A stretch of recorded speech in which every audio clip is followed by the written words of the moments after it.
Hey, welcome on in everybody to my character priority farming update video. In this video, I'm going to cover some quick new player tips or some quick tips for players to catch up, either returning players, frequently asked questions, things like that. I'm also going to go over in every game mode in priority, in my priority, right? Because this is a very subjective video. I'm going to go over what teams I'm using and where, and what characters I'm recommending. Some of the ones that I'm going to test out that I'm not 100% sure on, but I'm going to show you guys all the teams across all game modes that I'm focusing on, that I'm prioritizing. So let's check it out. Let's start off with some new player tips. All right, everybody. So we're going to start this off with a few quick player tips. This can be used for any point in the game, but this is just how I approach games like this. I play a few different hero collectors. You know, there's a dozen on the market. There's probably more coming out. Marvel Mystic Mayhem just released. But this is how I'm approaching this game and games like this is... First of all, I define what the fun is going to be for me in the game. It sounds weird, it's a mouthful, but understand the concept of how do you define fun in your game? Is it being number one in a PvP game mode? Is it being in the best alliance? Is it, you know, getting to the highest level? Is it doing the end game content? Whatever it is it collecting your favorite team? Like in Marvel Mystic Mayhem, I'm just collecting my favorite characters and upgrading those. But in Marvel Strike Force, I try and stay at the very end game, working towards the end game goals, staying relatively free to play. I've bought a couple characters, but no G20, whatever, off track. Anyway, define your fun. How do you guys define fun? Because that'll dictate what teams you work on, in what order, and how you're going to panic. Basically, because Scopely tries to have it so you panic farm or panic upgrade or panic use or whatever the case may be. Panic is a lot of how they want you to spend in this game, and cure that panic is by spending. But you can kind of avoid it. I'm not going to say hoard everything because hoarding is not usually the answer. So hoarding is not one of my tips. But understanding your fun, and that defines the rest of this video. The next tip is building a tall roster. Now, hear me out. Building a wide roster is fun. Having all the different teams, all the new shiny toys, it's fun. It really is. But if you're trying to catch up, if you're a new player, returning player, or maybe transitioning from a pay to play to free to play, or however the case may be, I try and build a tall roster. Basically, as soon as a character can do what it's supposed to do, I stop investing in it. I move on to the next team. So if a raid team is clearing its raid nodes on Sim, I go over to the next team. All right, sorry, I had to think a quick minute about this, but the third quick tip that I give to everybody is get in an alliance with the same goals. Similar goals. So whether you want to be an alliance that does Alliance War, that heavily focuses on Alliance War, or Crucible, you want to focus on Crucible, get in an alliance that has the same goals and they're around the same power, right? Because if you get into an alliance and they're much stronger and you can't attack anybody in war, or your alliance raid is just not going great, it's not fun. So you want to get an alliance that you're all contributing to, but also you're getting the benefits from being in a like-minded alliance. Let's check out. Let's go into the next, the fourth tip, I guess, is prioritize your game modes. Once you can prioritize your game modes, you'll understand which characters to priority work on. Now, I'll spoil my list. It starts with Arena still. With Arena, it's your core generation. It's the best way to earn cores. I love it. It's great. I play it every single day. I try and finish top 50 every day. But those are the characters that I'm going to work on, like Fantastic Four MCU. I'm going to work on immediately. The day they come out, I'm going to core their characters. I'm going to get them up to probably 3 yellow, 3 red. Maybe I'll invest more into them. But G19, 105 right away. So let's check out that Arena list, and we can get on into it. All right, looking at Arena, we're just leaving an Arena meta right now. We're about to enter the MCU Fantastic Four Arena meta, which is probably going to consist of Professor X, the 3 MCU Fantastic Four new characters, and the 5th will be a floater, whether it's Null to stop the Empowered, it's Apocalypse, it's Odin, it's who knows. 5th is going to be a floater, but it's definitely going to be Professor X, the 3 MCU characters.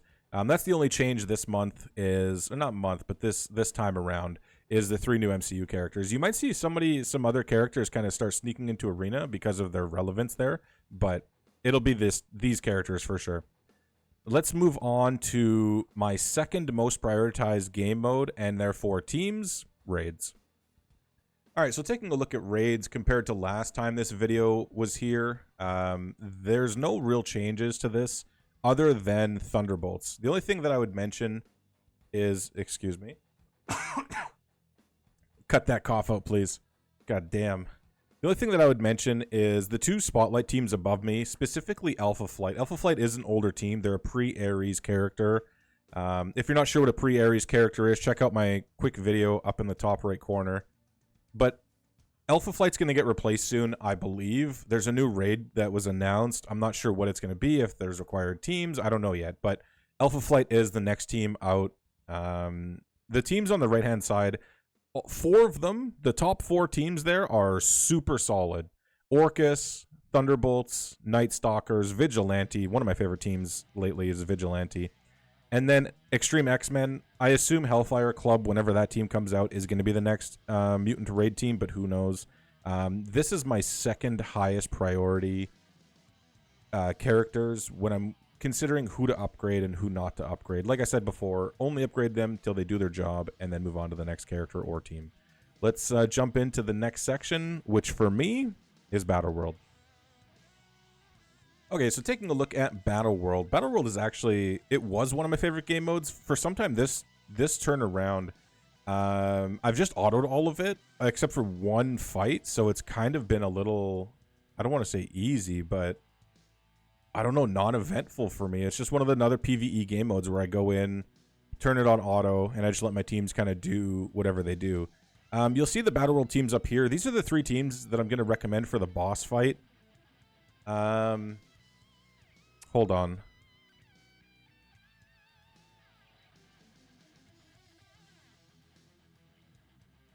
Okay.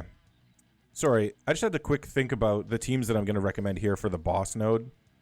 Obviously, if you have Professor X, throw him on the Odin, Null, Old-Man Logan team. But basically the first team, and there was a bug last time, or not an infinite, but close to an infinite, where people could take the first team. So it's Astral taking out Doctor Strange, and you put him in Fisto, and you put your phone on auto.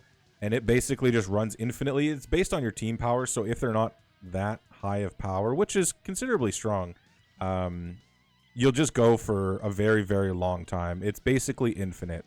I don't know if it technically is, but it basically is. The second team is Odin, Null, Old-Man Logan, and then you can put 2 more on that team. Whether it's Quasar, whoever you want, Endgame Thanos, it doesn't matter. It's up to you at that point. And then the third team, just because they do a lot of damage, is Vigilante. I like the Vigilante team. We've invested a lot into them. They've been relevant for events, so they're doing pretty well in this event as well. But I regard Battle World pretty high. These teams might change now when Sentry becomes the Battle World boss, but that's still to be seen. For now, those are my top 3 my top 3 teams and characters that I would focus on for Battle World. The specific missions you can't really talk to, because they keep changing per Battle World. So whether it's Cosmic Hero or Cosmic Villain, it keeps changing. So I can't recommend specific teams.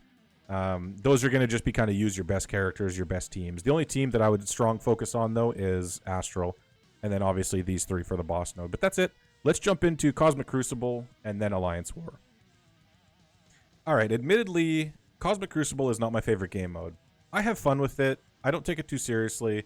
I win sometimes, I lose sometimes, but it's not the highest priority for me. A lot of these Cosmic Crucible characters might be looked at as under-leveled or under-invested in for my current level and my standing in the game, an endgame player. But the new teams, the new characters that are added to this list is Accursed above me. Accursed has been bugged last Crucible, the U32. They were super strong. I think they were bugged in U32 as well. I don't know. It's a mess. Who knows if they're working correctly, but they're the newest team. They're the strongest team right now. I want to make a special mention to Phoenix Force. Phoenix Force, since their rework, have been absolute tanks. Omega Red Phoenix Force, I took him up to G20, and he does so much damage. And Phoenix, since her rework, also does a lot of damage. So special shout out to those 2. Everybody else on the right-hand side here is a little bit suspect because they're all pre-Ares characters, except for Starjammers. Star Scammers came out after Ares. But, you know, the 4 teams here... Oh, sorry. The X-Men team as well came out after. But Illuminati, Cabal, and Superior 6 all were pre-Ares. So they're going to have smaller stats. I just like those teams a lot. I don't know why. I just can't let go of those teams. But this is my fourth game mode priority. It goes Arena, Raids, Battle World, Crucible. So the gear that's kind of filtered down that waterfall that I'm trying to build is ending up here. So a lot of, yeah, like I said, my Crucible teams are underpowered. But anyway, let's move over to War. Spoiler, I'm not a big fan of war either, especially since Overpowered came in the game, but it is less impactful, but Overpowered is its own conversation. Anyway, let's check out those war teams. All right, this one should be quick. Alliance War is my least favorite game mode, spoiler. I like it. Again, I like it because it's something to do. It's PvP, well, PvP. That you can use a wide range of your roster, but if you've invested tall and not wide like myself, you kind of fall short a little bit. Some of your teams are very, very underpowered. But anyway, regardless, Quasar came out, and he has been an absolute war god. Ares gets a small nod as well. I forgot to put him on here, but Ares as well is a great standalone war character. And then you got your war teams. There's no new additions since last time. Liberty's been the newest team to come out, but these are the war teams that I invest in to make sure that they can do the job that they're supposed to do in war. Lastly, let's look at the Dark Dimension teams, Professor X teams. Okay, so these are going to be the teams and characters that I recommend for Dark Dimension. This list here, these 4 game modes might be the most changing characters throughout the game modes because there's so much variance here. Characters come out and they're amazing at 3 stars. Like one of the characters that I added to this list that I want to test out, that I've added her to a few of the few game modes here, is Satana. Satana I'm taking into the Professor X saga, but I'm also interested if she works in other Dark Dimensions. Her health steal looks amazing. I'm going to test her out in the Xavier saga and see how she works. So she might be a little squishy at 3 yellow, 3 red, but I'm willing to take that chance and invest in her. If you look at the Professor X saga over there, I have changed a few of my selections, and I might even change a few more selections because the MCU Fantastic Four is coming out. So I might drop Kahori, Havoc, Groot, and run Lilandra, the 3 new Fantastic Four MCU members, and Quasar for the Cosmic Hero section of Professor X. And this is why we don't invest in characters until we're ready to do it, because now I might not have to G20 Groot. So that's cool. But that's it for this section. If you have any questions, let me know. If we have better teams for certain sections. I know one of the teams that I was trying to work out was Global Hero. Right now, it's the 3-piece Illuminati plus Storm and Nightcrawler. It blows my mind that we still don't have a better solution for that. Or if you look at, like, City Villain, we still don't have a good City Villain team. We're still just using Superior 6, right? I don't know. We'll see. We'll see if we get replacements for that. But let me know what you guys are using in those sections, and we'll go from there. Let's look at the all characters now. All right, everybody, this is the conclusion of the video. Basically, this slide here is to show you which characters I'm using across different game modes. So for me, the top characters there are going to be my most recommended across different game modes because they're going to get the best bang for your buck. Basically, I'm trying to use, one character for as many game modes as I can. So you'll see the top roster there and so on and so forth here. But this is my priority farming. This is who I'm investing in right now. This isn't saying who's best in the game. This isn't a tier list. This is simply who am I using and where, right? And that's what the previous slides are for. But thank you guys for checking out this video. I do appreciate it. Let me know what you guys think down below. Teams, things that you would change, characters that you would invest in that I haven't, or vice versa. But thank you guys. Have a great night. See you next time. Bye for now.